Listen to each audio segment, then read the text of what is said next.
बोधिसत्व वो होते हैं जो दूसरों के दुखों को देखकर उसके लिए खुद जो है तिलमिला जाते हैं और उनके दुखों को दूर करने के लिए अपना सर्वस्व न्यौछावर कर देते हैं, अपना सब कुछ बलिदान कर देते हैं। जैसे बाबा साहब डॉक्टर भीमराव अंबेडकर ने हमारे दुखों को देखा, हमारी पीड़ा को महसूस किया और हमारे पीड़ा को दूर करने के लिए उन्होंने अपने 4 बच्चे, एक बीवी कुर्बान कर दी। जैसे कि सम्राट अशोक ने जो निर्माण कार्य किया था इस देश में और पूरी दुनिया में, वो काम मान्यवर साहेब कांसीराम जी ने किया। इसीलिए हमने उन्हें बोधिसत्व मान्यवर कांसीराम जी की उपाधि दी है और आज से हम लोग उन्हें बोधिसत्व मान्यवर कांसीराम जी के रूप में ही जानेंगे।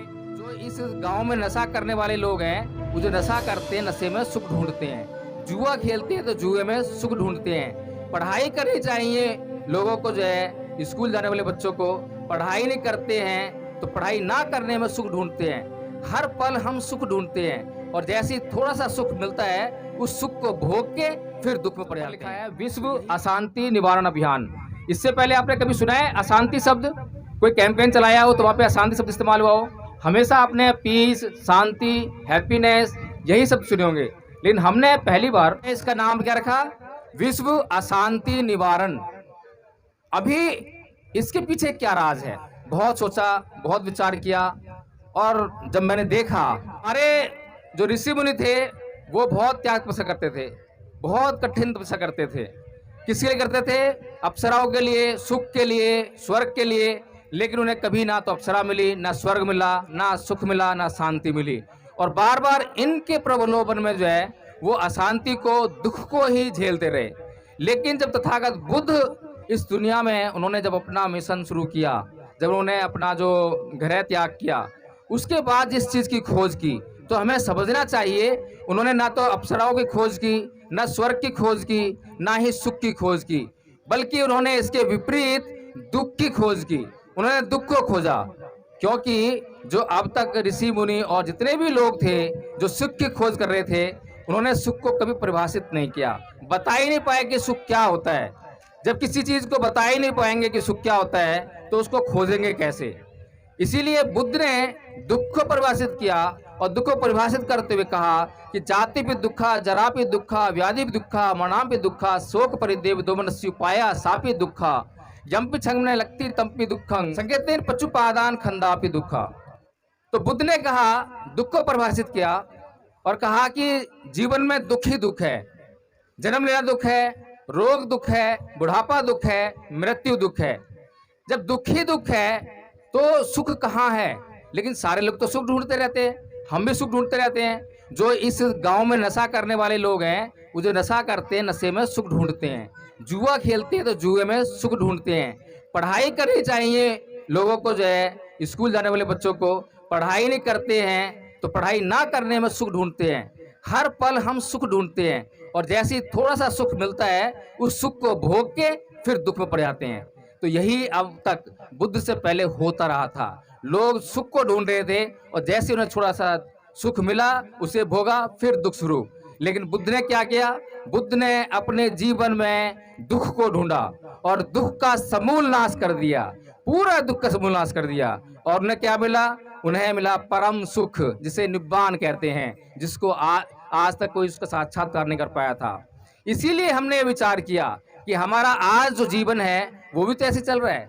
आज भी हमारे सामने जीवन में समस्या इसीलिए है कि हम हर पल जो है सुख ढूंढ रहे हैं, हर पल सुख ढूंढते हैं और सुख को भोगते रहते हैं। और उस छोटे छोटे सुख के कारण हम उस परम सुख को भूल जाते हैं, जिससे कि हमारा जीवन जो है जन्म जन्म के दुखों से मुक्त हो सकता है। तो इसीलिए पहली बात तो हमने ये जो विश्व अशांति लिखा कि हम शांति खोज रहे हैं, लेकिन हम शांति को परिभाषित नहीं कर सकते। इसलिए हमें अशांति को ढूंढना पड़ेगा कि जीवन के किन किन हिस्सों में अशांति है, कहाँ कहाँ अशांति है, कैसी अशांति है। जब हम उसको जान लेंगे, पहचान लेंगे, तो उसको खोज कर उसको हम नाश कर देंगे, उसको नष्ट कर देंगे, तो शेष जो रह जाएगा वो शांति होगी। इसके बाद आप देख रहे होंगे तथागत बुद्ध, उनकी शकल आपको दिखाई नहीं दे होगी, चेहरा दिखाई दे रहा है आपको?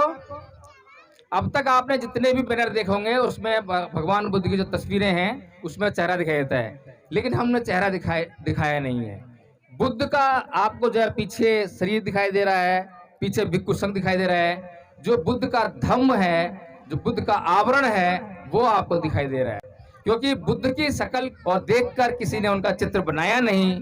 जिन लोगों ने चित्र बनाया तो उनके गुणों को समझते हुए, सोचते हुए कि ऐसे होंगे, कल्पनाओं पे जो है चित्र बनाया।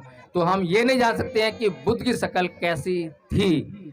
इसीलिए हमने जो है बुद्ध की शक्ल को न दिखाते हुए केवल वो आभास कराया है कि बुद्ध और उनका भिक्षु संघ, जिसने जो मार्ग बताया, उस मार्ग पर चलकर हमारा कल्याण होने वाला है। उसके बाद सम्राट अशोक है।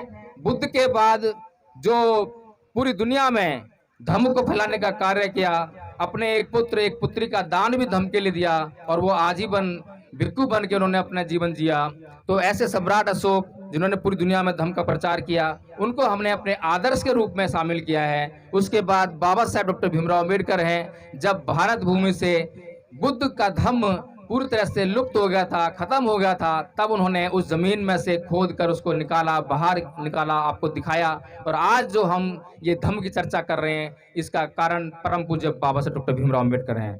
उसके बाद जो मान्यवर साहेब कांसीराम जी हैं, आपने देखा है कि बाबा साहेब को भी हमारे देश में लगभग भुला ही दिया गया था। लेकिन उसके बाद मान्यवर कांसीराम जी के जरिए जो अभियान चलाया गया और जितना भी निर्माण कार्य कराया गया, उसमें साहेब मान्यवर कांसीराम जी ने बाबा साहेब की उस विचारधारा को, धम्म के तत्वों को अपने उसमें सारे निर्माण कार्य में शामिल किया। जिससे कि सम्राट अशोक ने जो निर्माण कार्य किया था इस देश में और पूरी दुनिया में, वो काम मान्यवर साहेब कांसीराम जी ने किया। इसीलिए हमने उन्हें बोधिसत्व मान्यवर कांसीराम जी की उपाधि दी है, और आज से हम लोग उन्हें बोधिसत्व मान्यवर कांसीराम जी के रूप में ही जानेंगे और इसी नाम से उनको संबोधित करेंगे। और किसी को अगर ये लगता हो कि वो राजनीतिक व्यक्ति थे, तो मैं आपको बता दूं कि बोधिसत्व होते कौन है।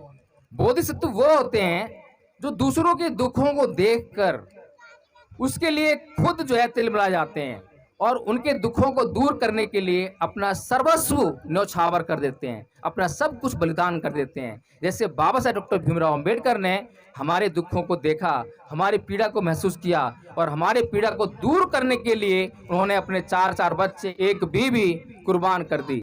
इसी तरह से साहेब मान्यवर कांसीराम जी ने इतना बड़ा फैसला लिया कि वो आजीवन शादी नहीं करेंगे, अपने घर कभी वापस नहीं जाएंगे। और वो जब उनके पिताजी की मृत्यु हो गई तब भी वे अपने घर नहीं गए, उस संकल्प को उन्होंने जिंदा रखा और आजीवन उसको जो है निभाया। तो इस तरह से अगर हम देखें तो जो ये महापुरुष हैं, इन्होंने वो काम किया जो कोई बोधिसत्व ही कर सकता है। इसीलिए हमने मान्यवर साहेब कांसीराम जी को बोधिसत्व कहकर पुकारने की यहाँ से शुरुआत की है। बेशक उन्होंने जो है बाबा साहेब की तरह धम्म दीक्षा नहीं ली, उनकी इच्छा थी लेकिन वो उसको पूरा नहीं कर पाए। हर किसी को ये जो सौभाग्य है प्राप्त नहीं होता है, लेकिन हमने यहाँ से इस कार्यक्रम के माध्यम से ये काम जो शुरू कर दिया है। एक चीज़ और है कि हम लोग जो है बहुत ज्ञान बांटने की कोशिश करते हैं। भगवान बुद्ध ने जहाँ ज्ञान प्राप्त किया वो जगह थी बोध गया, और उसके बाद जहाँ ज्ञान दिया वो जगह थी सारनाथ। तो वो जो जगह है उसके बीच में 250 किलोमीटर का अंतर है। अब बुद्ध को क्या 250 किलोमीटर में कोई लोग नहीं मिले, तो उन्होंने उन लोगों को ज्ञान क्यों नहीं दिया? इसलिए नहीं दिया क्योंकि ज्ञान देने के लिए हमें एक तो समय की अनुकूलता देखनी होती है, परिस्थितियों की अनुकूलता देखनी होती है, फिर पात्र व्यक्ति देखने पड़ते हैं। अगर अपात्र व्यक्ति को हमने कुछ दे दिया तो उसका ना तो उसके काम आएगा ना वो आगे बढ़ाएगा। जैसे कि किसी को भूख नहीं है और हमने उसको खाना दे दिया तो वो खाने को ग्रहण करके अपना जीवन नहीं चला पाएगा, या तो खाने को फेंक देगा या किसी अन्य दे देगा, पर उसके काम नहीं आएगा। इसीलिए भगवान बुद्ध को 250 किलोमीटर पैदल चलकर सारनाथ आना पड़ा। पहले वो चाहते थे कि जो उनके गुरु थे अलार कलाम थे और रामदपुत थे, दोनों मृत्यु को प्राप्त हो चुके थे, उनको नहीं दिया जा सका। इसीलिए उन्होंने अपने 5 परिव्राजकों को जो उनके साथ में उनकी सेवा में लगे थे, उनको पात्र जाना कि वे पात्र हैं, उनको ज्ञान दिया, धम्म दिया, और उसके बाद आप देखते हैं कि पूरी दुनिया में ये धम्म प्रचारित और प्रसारित हुआ। तो इसलिए हमें ये देखना चाहिए कि जब हम मिशन मूवमेंट चला रहे हैं, बाबा साहेब की बात कर रहे हैं, भगवान बुद्ध की बात कर रहे हैं, तो कहीं कहीं झगड़ा हो जाता है। झगड़ा होने का कारण क्या है? कारण यही है कि हम समय की अनुकूलता नहीं देखते हैं कि क्या समय है क्या बात करने का। अभी सभी लोगों को भूख लगी है, अब भूख लगी है वो सुनना चाहते नहीं है, मैं ज़बरदस्ती सुनाना चाहूँ तो मैं कितना भी सुनाऊँ सुनने वाले नहीं हैं। इसलिए समय की अनुकूलता बहुत ज़रूरी है। और फिर पात्र व्यक्ति क्या वो समझ पा रहा है, कितना समझ पा रहा है, इन बातों को हमें ध्यान रखना चाहिए। और काफ़ी मैं भी थक गया हूँ, सुबह चल रहे हैं, आप लोग थक गए होंगे, तो मैं इस कार्यक्रम को अब यहीं पे समापन के लिए हमारे बीच में जो बाहर से आए हैं अंकित गौतम जी और एक अन्य साथी हैं, मैं उन्हें बुलाना चाहूँगा। वे अपना वक्तव्य भी रखेंगे और इस कार्यक्रम की समापन की घोषणा करेंगे।